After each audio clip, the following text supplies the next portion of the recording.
All right. I've run out of patience. On to roost! Hey, everyone. Geekgasm, let's go!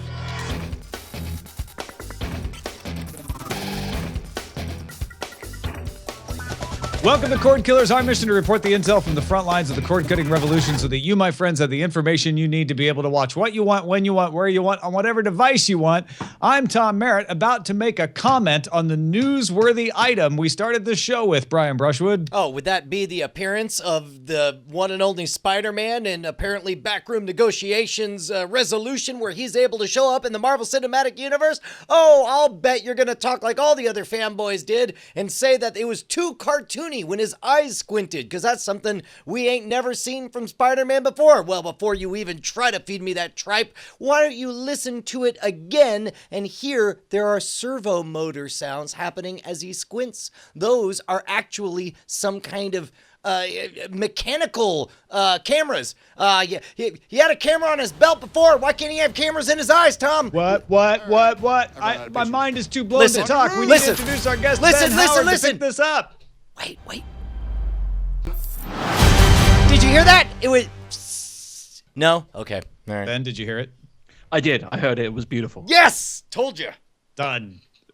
Ben Howard, welcome to Cordkillers. How would you best want us to describe you? As consummate film podcaster or mogul of all things gaming at CBS Interactive? You could describe me as either, but I guess in context of Cordkillers, probably movie podcaster, particularly because our show, Stream Punk, focuses on streaming movies, particularly, and the weird, unusual, and offbeat side of stuff you'll find on Netflix and Amazon and Fandor and those kind of services. That is a fantastic name, Stream Punk. Very well done. Thank you very much, sir. Very good. Well done. Well played. No, very happy to have Ben. I want to say back on the show, but I don't think you've ever been on Cordkillers, but I've podcasted with you many times. It's awesome. Thank you, sir. No, it's great to join you guys. I've been a listener for a while, so yeah. Great to be here. Let's get into the primary target without delay. So, Sean Parker, you might recognize as the name of a character in the movie The Social Network, but it's actually based on a real person who was a financial backer of Facebook and was also one of the people who started Napster and now has a new venture that he is backing called The Screening Room. And this may sound familiar too until we get to the price. The idea is you buy a special piece of hardware with lots of DRM on it to protect things, but it allows you to watch in-theater movies the same day they come out in the theaters in your house. Now, we've heard this before for like tens of thousands of dollars. This set-top box is supposedly only going to cost you $150. Then you pay $50 per movie. And once you buy a movie, you have 48 hours to watch it. And they give you 2 free tickets to a theater showing of that same movie. Now, all of this is a way to mollify the theaters, who are usually the ones that get in the way of selling you a movie before it's out of the theater, so they want you to come to the theater and spend money. So they're going to get a cut, as much as 20% of that $50, and they're going to get the idea of tickets that'll maybe bring you into the theater and spend some money on concessions. And they're supposedly already finalizing a deal with AMC theaters to do this kind of program. Universal, Fox, and Sony are all interested on the distribution side of having their movies put on this box. No interest from Disney at this point, according to Variety. And Steven Spielberg, J.J. Abrams, and Peter Jackson all apparently supporting the idea, Brian. Well, yeah, I would imagine that the movie content creators are really in favor of getting their content to the maximum number of eyeballs instantly. Only with that, little problem that they're totally cutting out the middleman, and that the only way theaters make money is by having packed houses full of energy to make themselves a destination platform where people buy $7 popcorns. I don't understand why theaters are going to go for it. And it's almost as though it's so common sense. That's why they're baking into this proposal the idea that they're buying off the theaters. They're all like, hey, we're going to give everyone what they want. Don't worry, we'll give them some coupons. That it's so dumb because you can't do both. You can't go to the movie and also stay home and watch it. So it's like, I don't understand the point of doing that. And more importantly, maybe in the short term, these theaters really dig getting a paycheck, getting a cut of all this content revenue. Because, of course, keep in mind, theaters don't make any money on the box office sales. All they do is they rent the print. The box office sales just barely cover that amount. They make all their money in the concessions, which is why we're seeing a drive towards high-end experiences like the Alamo Drafthouse, high-margin food and beverages.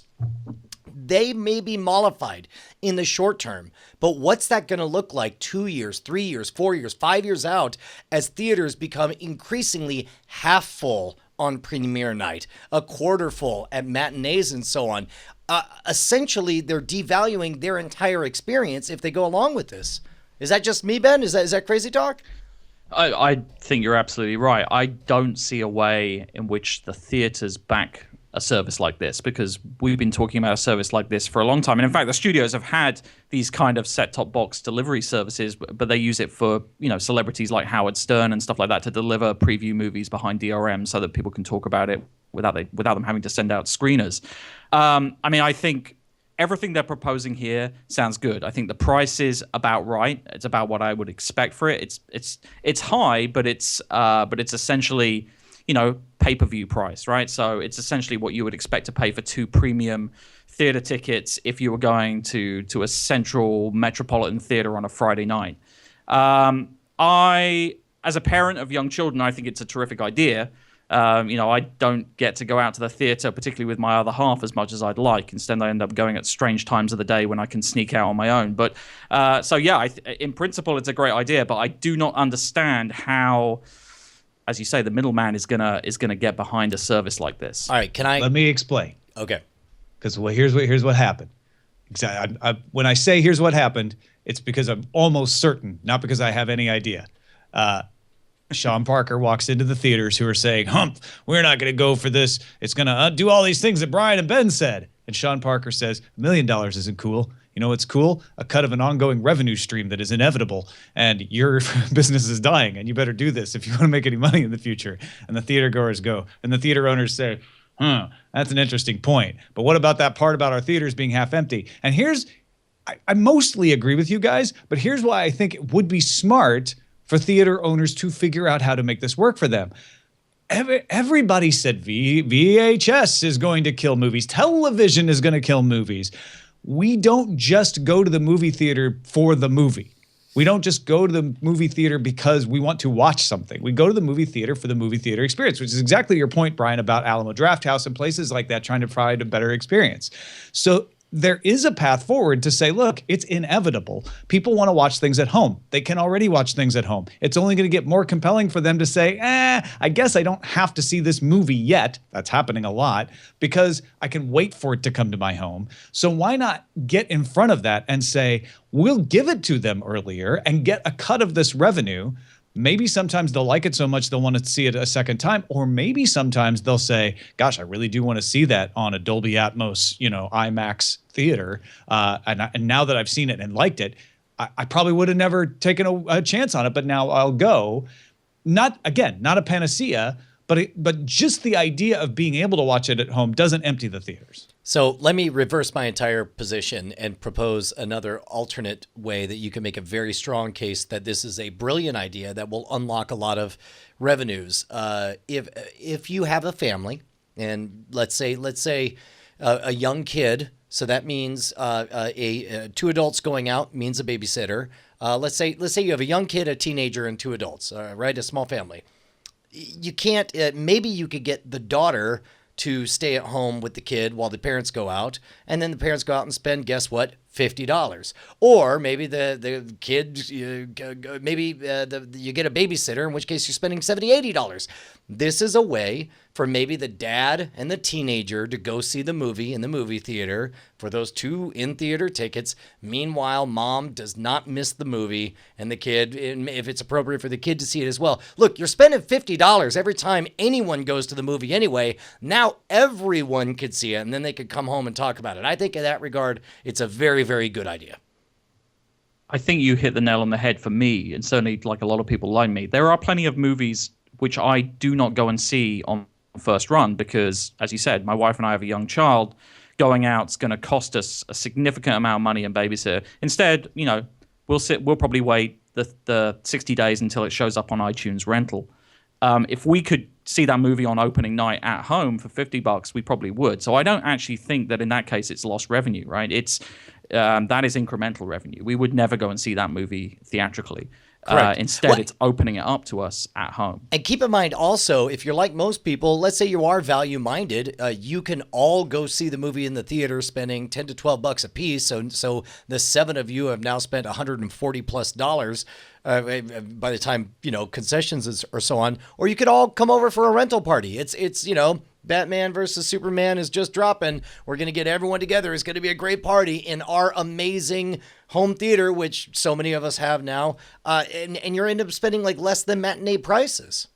And I think on top of that, for the person, and I know you're out there yelling, $50 is way too much. I don't know where you guys live, but it's $14 max to see a movie where I am. And that's the Dolby Atmos thing. I can see one equivalent to this for $10, and it's just me, and I live alone, and I like it that way, and I don't want to pay $50. You also don't have to leave your house. You don't have to pay the concession prices. You don't have to fight for parking. There are those advantages.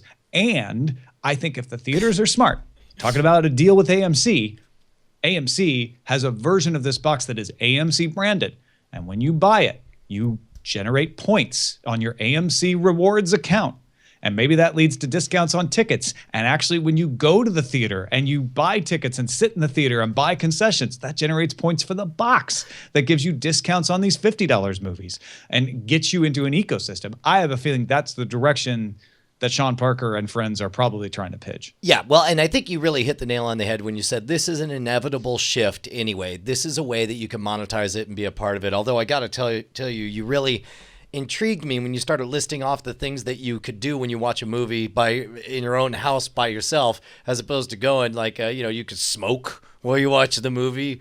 In certain states, you can smoke your weed while you watch the movie. I mean, it's like there's reasons. If somebody has something that they want to do while they watch the movie that they can't normally do, seems like it's probably worth $50 to be able to do it. No pants? Right there in the chat, they're saying you can watch a new movie with no pants on? Elliptical bike. Yeah, I mean, if the price actually came down a little bit, Ken from Chicago points out that digital comic books have actually seemed to increase interest in comic book stores and going and buying actual versions of comics that you really like. I mean, you guys think that could have the same kind of effect? What about you, Ben? Yeah, I think so. I mean, I think the quality of the experience is better. I mean, I was thinking about this and like $50. What am I expecting for my $50? And I've just invested in a new sort of 4K setup at home. I would want something that really speaks to that premium price. So if I'm going to stay home rather than going to the theater, I want 4K, maybe HDR, maybe a Dolby Atmos soundtrack, and I think that's probably the sort of thing that would compel me to use this more than going theatrically. Now, I do believe somebody who invests in a 4K setup will want an opportunity to showcase it. However, and we mentioned this before, keep in mind, the vast majority of the times you go to a movie theater, you're only getting a 2K presentation. So you're not even getting 4K at the movie theater. But again, you don't care, because what you're really getting is the excitement of being there with everyone else watching a new release movie. Now, we here at Cordkillers have a similar presentation. It's $50 a month for unlimited access to Cordkillers at patreon.com/Cordkillers, right? Yeah, but technically it's all free anyway. It's all free. It's what? We don't DRM our stuff. We don't lock it down. No, as a matter of fact, it's all hosted on archive.org. Everyone can see all of it for free. You know what? And I know this is kind of nutty. We're sort of doing a value for value honor system. Like if in your heart you feel like you get something out of our show, we ask you to give us $1 a show. That's all we ask. We stole that line from Dan Carlin, and we're not giving it back. And so, so when you paid me for doing the show last month, that was all just people deciding the show was worth that much. That wasn't my money. Wow. That was a collection. See, Patreon is an aggregator that allows everyone to take their goodwill, and for micropayments that they'll never notice, they're going to press go ahead, and once a month it'll be like you bought us a beer, and then we're going to, but enough people buy us beers, we go to Alcoholics Anonymous and stop buying beers, and then we end up being able to increase the production of the show. As a matter of fact, we're only 51 patrons away from that magic number 2,000, and we would love if you want to take that jump and become one of our bosses. To the couple of people at South by Southwest this weekend who actually bought me beers, you're golden. You're paid up. Thank you very much. I mean, you're golden.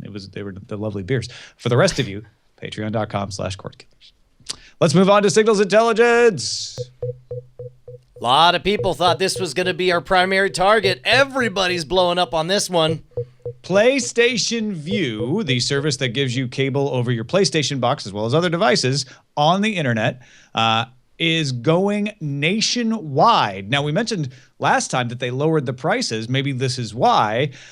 They're sort of going nationwide. There's PlayStation Vue now available no matter where you live, as long as you live in the United States. Sorry, folks outside of the United States.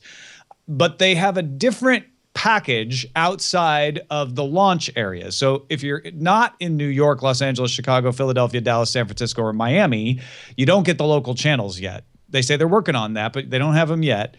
But they are giving you everything else, and you get on-demand access to ABC, Fox, and NBC the next day in most cases, and they say they're working on adding CBS to that for less money. It's $30, $35, and $45 for the three main packages, which is a discount under the $40, $45, and $55 that they charge for the other packages. It suspiciously seems, Brian, like they've partnered up with Hulu here, because it's basically the Hulu service, ABC, Fox, and NBC, available on demand the next day. Well, and plus also you're paying, as we've proposed before, some kind of fig leaf fee to have a quote-unquote virtual cable network. And you're able to say, yes, look, there's some amount of money that is going to filter to you somehow. Just let me watch what I want. What does it matter? And I got to tell you, this comes at a really good time, considering somebody just canceled their Sling TV account because they couldn't handle the inconsistent results they were getting. Tom, tell me that from now on, I'll send it for PlayStation Vue and there'll be no problems, right? Well, here, let me tell you what's going to happen. You're going to get ESPN just like you did on the Sling. Never watch it. And Disney channels, Disney cable channels, even if you're not getting ABC Live, you're going to get cloud DVR, which you didn't have on Sling. So you can actually have it automatically record episodes for you and store them in the cloud. Now, it only keeps them for 28 days, so it's not quite the same as a regular DVR. You're also going to have buggy fast forwarding and rewinding, occasional channel outages for no apparent reason, and the inability to watch all your channels on the mobile versions of the app on iOS. You did real good up until the end. What part did I lose you with? All the inconsistent anything isn't a good way to sell it to me. Ben, did he scare you off at the end, or are you into this? I would be into it. I'm ready to make that break. I research things like PlayStation Vue all the time. It's not quite worth it for me yet. By the time I add up the fact that the authentication on other apps is limited, no DVR service, no local sports, which is a huge issue for me. And by the time I've paid for all my other services like Showtime and HBO, which I get bundled with my Comcast right now, I think I paid like $150 total for my Comcast, including 100 meg internet. By the time I factored in everything else, I think there's like a $20 difference, and I don't have a DVR, and I don't have it in multi-room. So I want to make the leap. I've tried some of the trial services on PlayStation Vue. Didn't have a great experience, a little bit buggy, and it was crashing out for me. I was using one of the Fox Soccer services on there. I'm sure it's improved, but for me right now, I want to make the jump. It's just, it doesn't quite add up to making it worth me canceling my cable bill. Now, when you say there's no DVR, I mean, there is the cloud DVR where you can save things for 28 days, any episode, it just automatically does it. But what you're saying is you want to have that permanent DVR where you can just record stuff and it's there. And most DVR stuff that I DVR is time-shifted sports. So it's usually sports, normally soccer, the Premier League that's happening early in the morning in the UK. I'll record it and watch it when I get up. So they do have Fox Sports. They don't have the right channel because they have all the Fox NBC Sports Network now, which would allow me to do that. But they don't have the local sports channel, which if you're a Warriors fan is a problem. And that's the weird thing in LA. They have Comcast Sports California, which has the Angels games and the Mighty Ducks games, but they don't have the Time Warner Sports channel, so there's no Dodgers game. It's like spotty. It's weird. It just feels like an incomplete experience for me right now, and For what I get for my Comcast package, I get everything. And rather than trying to peck around between different services right now, if there was a significant cost difference, I would be willing to sacrifice some of that. It's not enough of a cost difference to let me make that jump.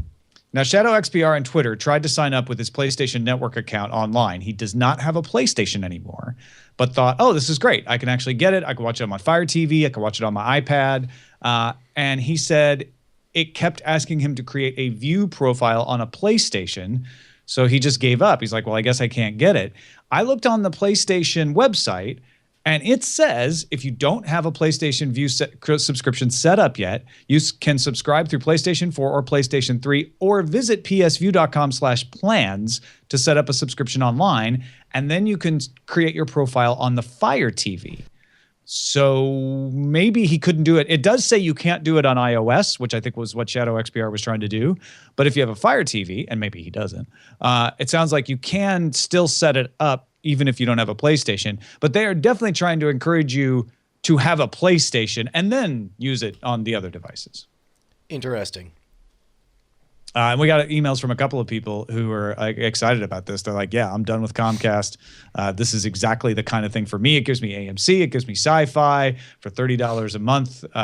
So the fact that it's gone nationwide, I think, is going to be a very good test of how popular this can be, how getting around the PlayStation restriction is going to be possible for people, and whether the bugginess of PlayStation, which I know has improved since launch, whether it's improved enough to stop people from having a problem with it. Are you going to try it, Brian? I don't know. I guess I will. I mean, we have the PlayStation hooked up downstairs, but I would encourage everybody who wants to give this a go to write us at cordkillers@gmail.com. Tell us your story. And I want to hear not only how it was to sign up, how well the service works, but also how they're advertising it to you.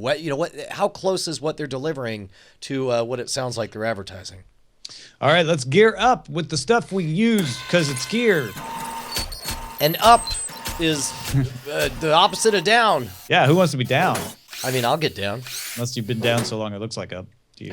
The first 4K Roku TV is out. And those of you who think you're really smart and say, yeah, I know, it's the TCL, the China-made TV. I heard about that already. You're wrong. Best Buy surprised everyone, beat them to the punch.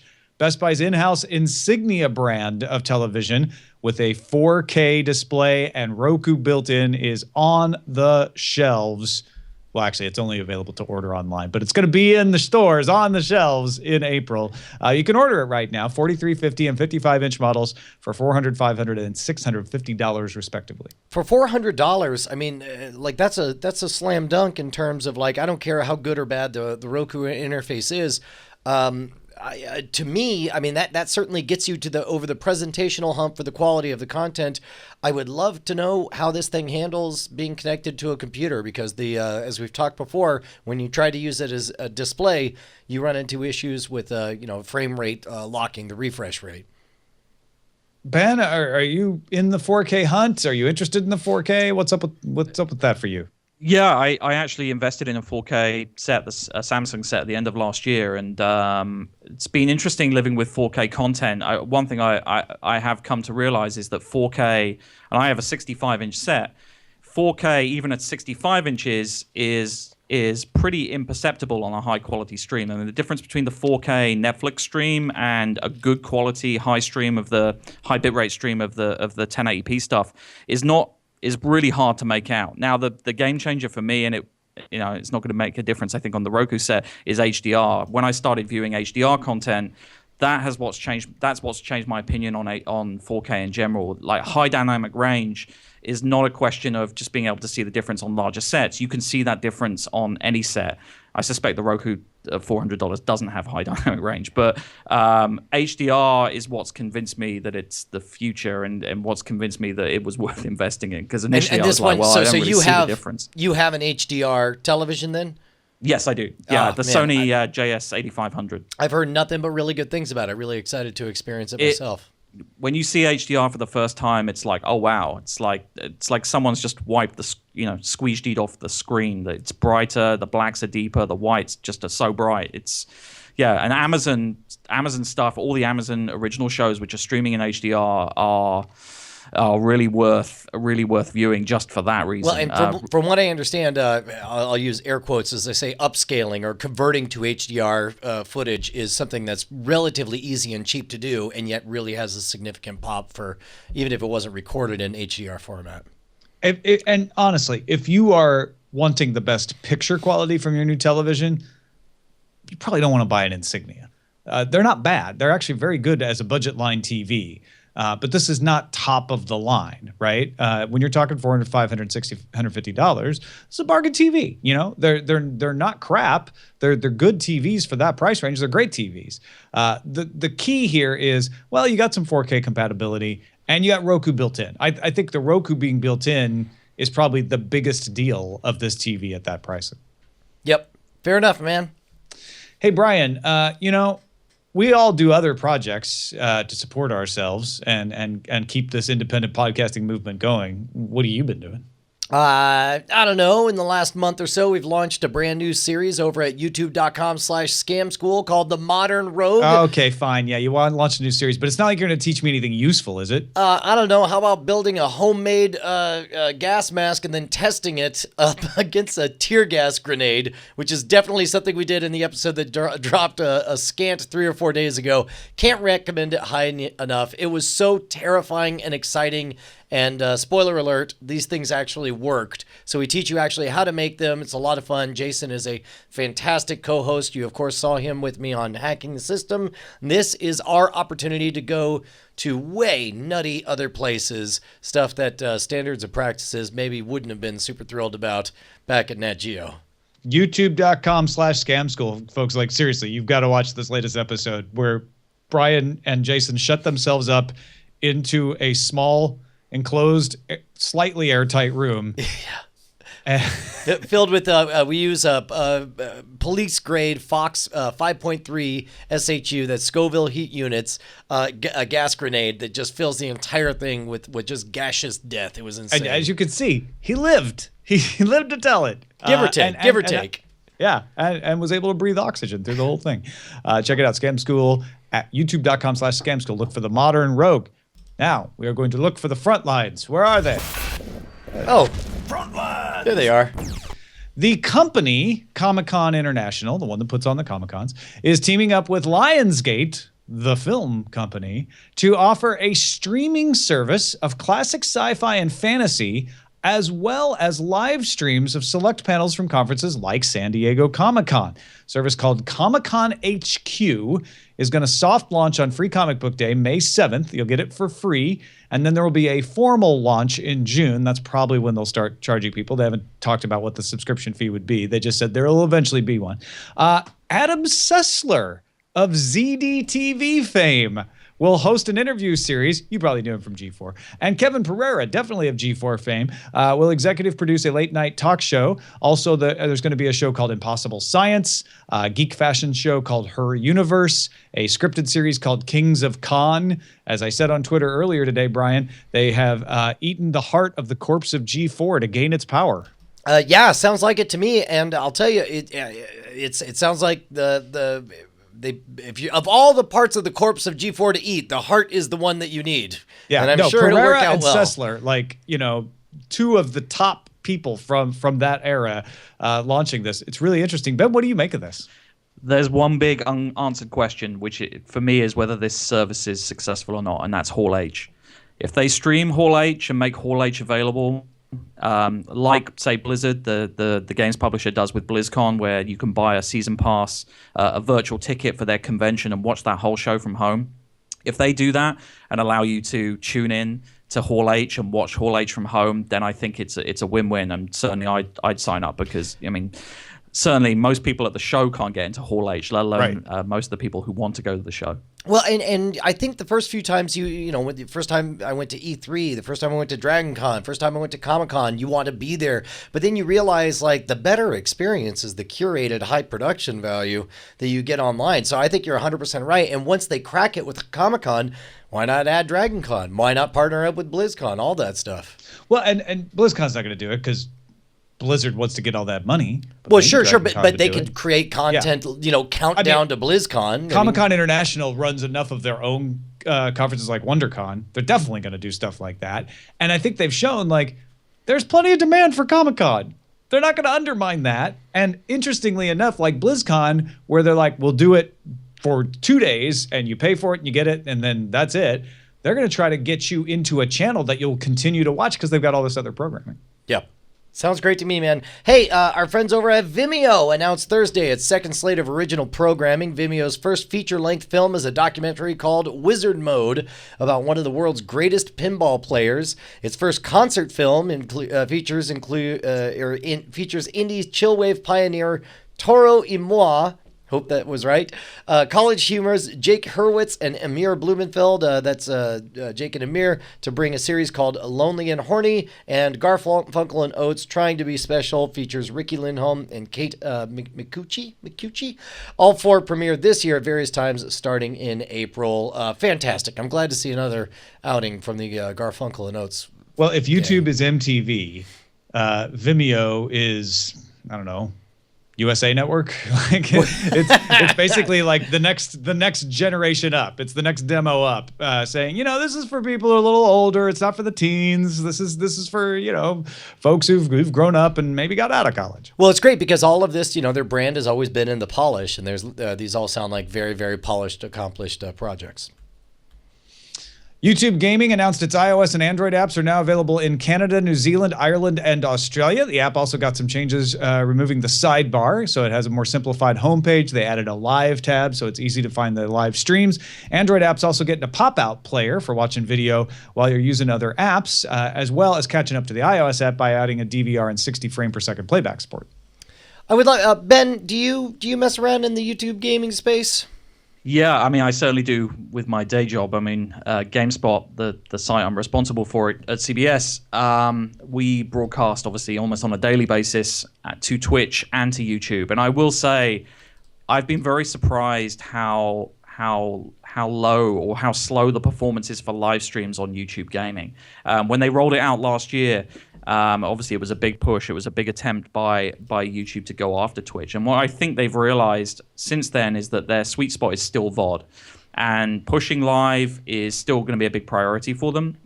But it's interesting that live has not managed to grab a foothold in the game space in the same way that as they thought it might have done. Initially. So we often simulcast to both platforms, but Twitch is still where the bulk of the audience is. Yeah, they certainly have the most excitable community. Have you noticed anything, or can you speak to the difference in latency between when you simulcast? Are you getting a fresher stream on Twitch versus YouTube?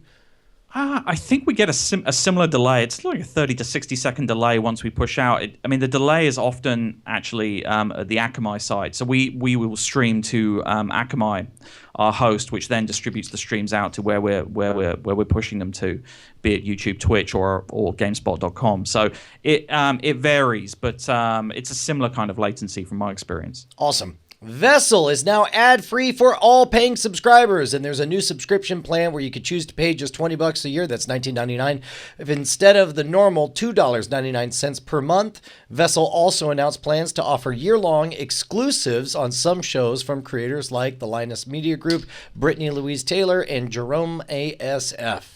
Yeah, I can't say for sure because my wife works for YouTube that this is a bad sign for Vessel, but the fact that they have given up the Hulu model, right, which Hulu hasn't given up. You still pay for Hulu at one tier, you get ads. You pay at a second tier, you can get rid of ads.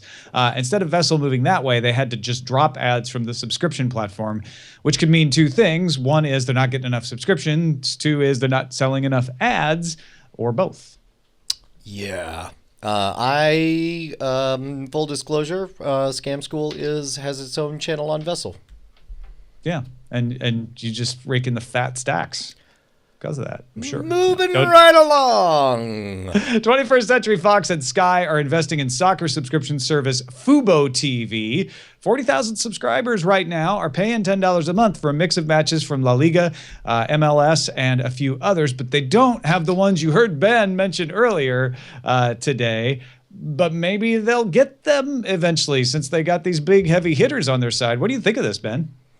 Well, yeah, I'm a fan of the foot soccer, and I obviously Premier League rights with NBC right now, and Fox has some of the other rights, a mixture of rights from around the world, and then Fubo sort of picks up the rest, basically scoops up a lot of the other stuff.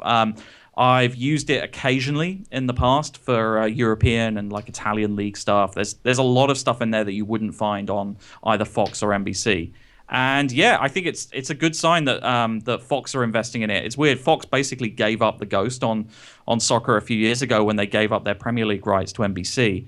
But it seems like they're trying to make a move back towards it. But yeah, it's just a good sign. I mean, the sport is still growing massively in popularity. It's funny.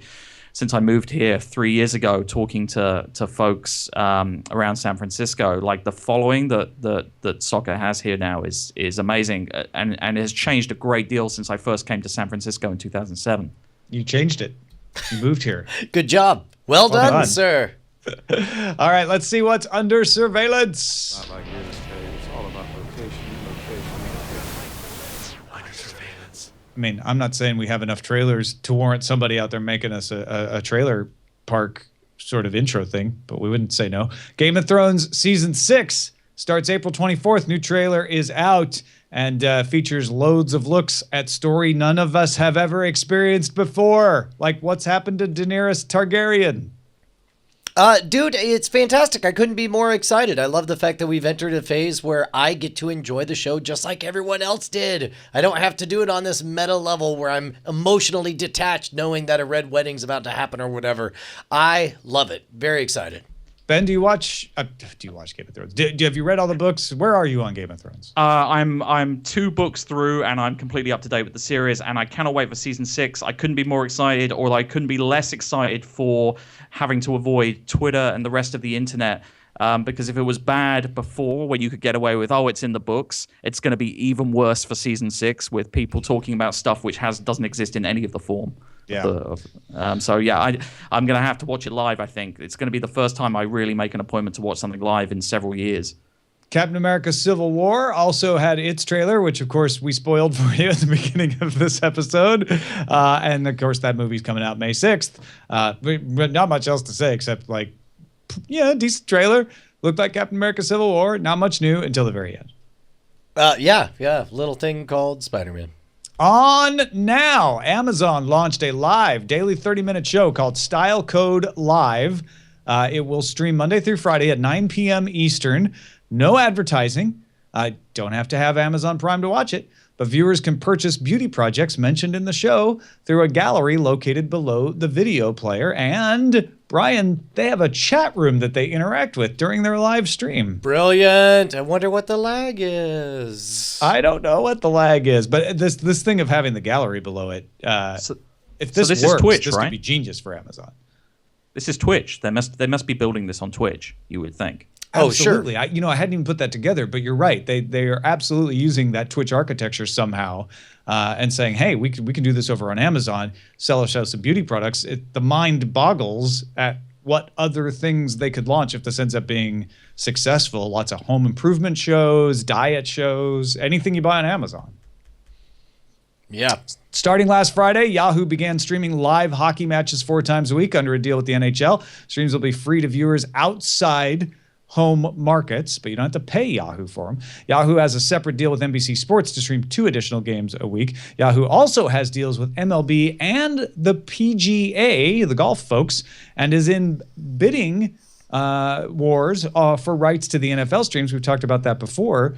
So it looks like Yahoo trying to shape up to be sort of an ESPN. Like, we don't have the whole seasons, but we have lots of little parts of different seasons, different leagues that you might want to watch. Man, that Yahoo is still trying to figure out what it wants to be when it grows up. Good, you get them, guys. Oh man, yeah, this is good news for It Yahoo, is. and you just had to go call him Yahoo. That's just not nice.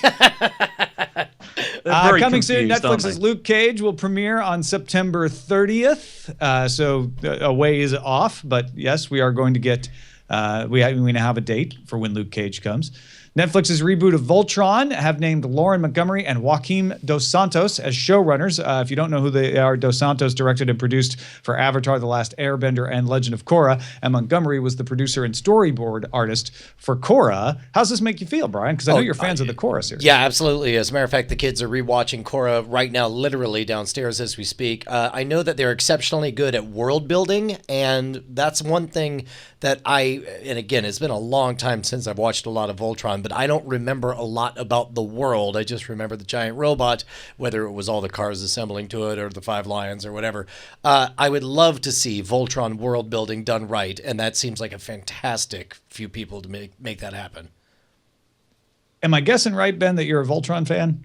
I don't remember it too well. Along with Battle of the Planets, I kind of remember it from my childhood, but I have to say it's the talent that's got me excited for it. When they announced the Voltron reboot, I was kind of, that sounds cool, and I think my son will enjoy it. But Avatar and Korra are obviously great. So that's got me about 100 times more interested than I was before. And the Hollywood Reporter says Netflix is the top bidder for a movie called Bright about a magic-infused cop, starring Will Smith and Joel Edgerton, with David Ayer directing. Max Landis wrote the script. The deal has not been completed yet, but would this qualify as Netflix's biggest name movie acquisition? I think certainly for this genre, we've had major A-list players, but oftentimes we get them not doing what their A-list game is. Whereas this case, if it's absent the word Netflix, I would have taken that description and that cast and figured, summer blockbuster. I get it. I guess I take it back. Certainly Ridiculous 6 has done very, very well for them as far as exposure goes. This is just them placing a high stakes bet on a different format. All right. What have you guys been watching? And we'll go guests first. Ben, what have you been looking at these days? So catching up on some TV stuff at the moment. So Vinyl, which I'm enjoying very much, the HBO Scorsese Mick Jagger series, which is terrific. And it's maybe a little familiar if you've seen Martin Scorsese's movies and his and Terrence Winter's other series, Boardwalk Empire. But it's fantastic, especially if you love 70s music, punk, disco, the birth of hip hop. All that stuff is kind of covered in the show. It's fantastic. People versus O.J. Simpson, which to my mind is the best thing on TV right now. It's just incredible, and obviously riding a brilliant wave with the kind of true crime stuff that's hitting everywhere right now. But it's a really fantastic show and worth seeing for one of the weirdest performances I've ever seen in a mainstream thing by John Travolta. He's genuinely delivering one of the strangest leading performances you'll ever see. And then Love, the Netflix romantic comedy, which is from Judd Apatow, which is terrific, really good. Yeah, one of the knocks on Vinyl has been that it looks familiar, and both the Scorsese thing that you mentioned, but also just in general the HBO kind of feel of Sopranos and et cetera. But man, if you love that music, and I don't just mean the 70s, like they dig back into the blues and the 60s and the 50s, and it's got this kind of interesting effect where you're like, wow, I am not hearing anything after 1973, but I'm hearing the integration of real rock stars with fictional rock stars in the show. So like in the 3rd episode, Alice Cooper has an entire subplot. It's done really well, and they've licensed enough music to make it for music lovers like myself. It's a real treat. Brian, what have you been looking at? We've been a little busy, you and me, Tom. Yeah, I know. Right here at South by Southwest, hanging out, doing a lot of events. Look for this Tuesday to see our live Night Attack show featuring one Tom Merritt doing something you won't believe. How's that for a tease? Definitely, we went and watched 10 Cloverfield Lane. I did watch Justified. I did watch 11/22/63. I missed this week's Better Call Saul, so we won't be talking about that. But I did catch the Thomas Edison episode of of Great Minds with Dan Harmon, and crept forward a little bit more on House of Cards. I need to like subscribe or put a reminder to watch Great Minds with Dan Harmon, because I've watched 2 of them with you now, and they're fantastic. So I highly recommend that as well. Bryce, you've been on the lookout. What have you found? That's right. We have an email from Jamie. She told us about You're the Worst. This is an FXX show. She writes, no, it's sorry, her email was, "You're the worst." No, that's the name of the show. It's on FXX and is genuinely funny. She points out that the main male actor, Jimmy, his English accent is inaccurate for the area of England where he's supposed to be from. But the show is rude and funny and doesn't always go together. But the show is rude and funny, which doesn't always go together, but the show works. It follows Jimmy and Gretchen, who are cynical, sort of romance-hating single people who meet up. And when you put awful person and awful person together, they actually figure out maybe they like each other. It's a snappy adult comedy. It's got a pretty interesting perspective, and they use "you're the worst," "he's the worst," "I'm the worst," "she's the worst" a lot in the pilot. Oh, goodness. Let's get off of that. Season 1 is available on Hulu now. Season 2 just finished airing on FXX, and you can buy it on iTunes and Amazon. And Season 3 has been ordered for FXX probably later this year. And FXX available on PlayStation Vue. Hey. So there you go. Got something we should be on the lookout for? Email us, cordkillers@gmail.com. And the dispatches are now coming from the front, I hear.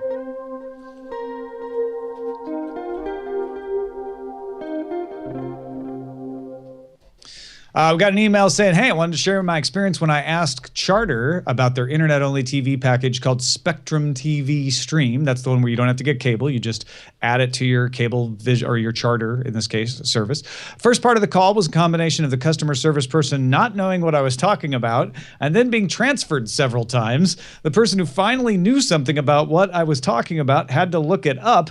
Bottom line is it's $13 a month for a bunch of crappy channels like Home Shopping Network and the local network channels. It's $19 if you want anything decent, and I took a pass. That sounds like a heck of a ringing endorsement. Jimmy writes, hi, Tom and Brian. Any chance of getting Tom's cord-cutting guide in iBook or PDF format for us non-Kindle users? Yes, every chance. If you are a patron at the $5 level or above, you got it already. Check your patreon.com/cordkillers site because I posted up a PDF before I even put it up on Amazon.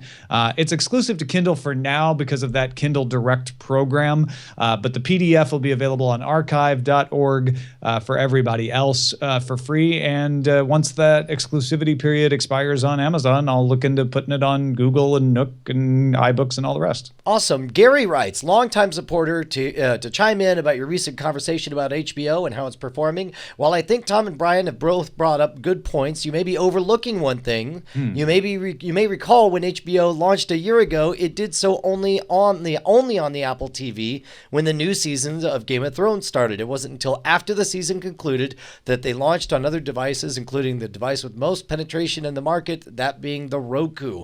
Thus, this combined with HBO making the recent season available for purchase around the same time that they launched their service on those devices, in my opinion, led to the masses choosing to purchase the season as opposed to the service. I think once the new season of GOT comes out, we'll have a much better idea of how HBO is doing, as many people, including myself, won't be trying the service until the new season is aired. Yeah, I mean, add to that the fact that just not that many people in general have an Apple TV or a Roku or anything like that anyway. And then, Ben, something you said earlier on the show rung true with me on this as well. Because we're not covering material that was in the books, you feel more compelled to want to watch it live, which might cause some people to want to subscribe to HBO now, don't you think? Yeah, absolutely. I mean, I am really worried about having it spoiled for me. So if I wasn't subscribing, I would certainly be signing up because I'd want to be watching it before everyone at the same time as everyone else. Brian wrote in and talking about FanTV. After telling it I was interested in this show many moons ago, it just notified me, because we had Andrew Main on Cordkillers. So he's saying, I told FanTV I was interested in Cordkillers. It said, hey, you might check out Don't Trust Andrew Main, which is now available on Amazon Instant Video. Actually, I think he's saying he told FanTV he was interested in Don't Trust Andrew Main. Right. Sorry about that confusion. FanTV doesn't know about Cordkillers. But it said, hey, it's up. It's available. It's on Amazon Instant Video. You can watch it now. And now he's watching it. Yeah, by the way, you can also order all of Hacking the System is on Amazon Video as well. Sometimes I'll pop that on for the kids. Yeah, and in fact, if you watch them one after the other and then hear Justin Robert Young's voice in your head, it's like watching Weird Things. Touche. Hey, so I don't know how much of this video to show, but did you see this new Kickstarter that this hashtag Free the Movies, where they're talking about making it possible for everyone to swap their DVDs? The question from Ryan, is this thing just about to get served, or is it a legitimate thing? We're looking at Aereo Part 2. What's your take on this, Tom? It's a Kickstarter that allows you to share your DVDs over the internet. This is a Kickstarter for something that Netflix got venture capital to do and actually has existed before in this more wide open sense of like, hey, just send in a DVD and then we'll send you somebody else's DVD. That has existed before. And I think it went away mostly because of the success of Netflix. And of course, Netflix is now de-emphasizing the DVD sharing part of their service, which they still have, because most people don't want to share DVDs. So I don't know. Seems like a great way to get people to talk about your Kickstarter to do something weird like this, but I'm not sure how many people would actually use it. Well, I mean, as it's promised, you just send in your DVDs. They're digitally borrowed by other people, and then you're able to watch them over the cloud on any device. That seems like even if I never wanted to share my DVDs. So it's not, wait a minute, I misunderstood it. I should have looked closer. You're saying I don't get sent a DVD. I sent a DVD in, and then it lets me stream the DVD? Yeah. And stream they're screwed. Other people's DVDs. And yeah, that's what I'm saying. Yeah. So if anyone knows about this, the Kickstarter is called Movie Swap. Take a look around. I'd love to hear how maybe they have a different take, because as I understand it, it would be legal if they were just archiving your DVDs, and then every time you said gimme, a robot grabbed the disc and played it, and then you streamed it to your device. That would be totally legal. It's not. Why? Well, it's the swapping part is not. It would be legal enough for me to send in my DVDs and they say, okay, we'll keep your DVDs for you and let you view them. But the swapping part means rebroadcast. You're now watching somebody's DVD that doesn't belong to you. But, okay, well... I guess they could try to get around it with the right of first use and say, well, no, we're doing an exchange where Brian's DVD isn't his anymore. That's exactly what I think they're doing, and that's why I wonder if that'll hold water. It's definitely going to get challenged.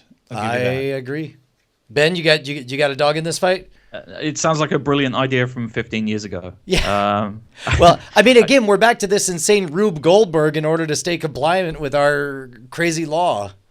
Well, but there's also HDCP issues, and they may have to get around some DRM to display it, which would be another issue on some DVDs. I believe if they had a DVD player that just went to component out and then they used a sling box type device, they get around it that they wouldn't have to. Yeah.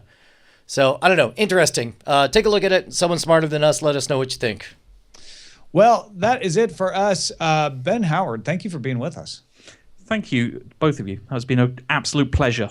A pleasure, as always. Great insights to get from you, especially on things like soccer and gaming that I don't know as much about. Well, I hate to be the token Brit talking about soccer on the first time I'm on with you.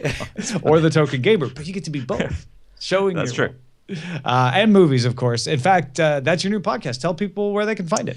Yeah, so Streampunk is the show, which if you've got a Netflix account, if you've got an Amazon account, but you're not happy with what you're seeing on the front page and you want someone to dig up some unusual, interesting, offbeat type stuff, that's what we do every week on the show. You can find us on iTunes at Streampunk or on Twitter at Streampunk Show. Excellent, folks. Our website is cordkillers.com. Our email address is cordkillers@gmail.com. We are live on diamondclub.tv and alphageekradio.com Mondays at 7 p.m. Eastern, 4 p.m. Pacific. We'll see you next time. Hey, guys. Tom and Brian here. We just wanted to say thank you to all of our $5 patrons who keep us loud, live, and independent. You guys make Cordkillers the production that it is. Your name appears in the video credits and appears in our hearts. And if you'd like to become one of them or see who they are, you can go to patreon.com/cordkillers. You'll need to do more than just go there, though. You'll have to sign up and, pledge an amount. But unless you just want to see who they are. Well, I mean, you could gawk. That's a little creepy, isn't it? If you want to be a gawker, let's go. It's up to you. Diamond Club hopes you have enjoyed this program.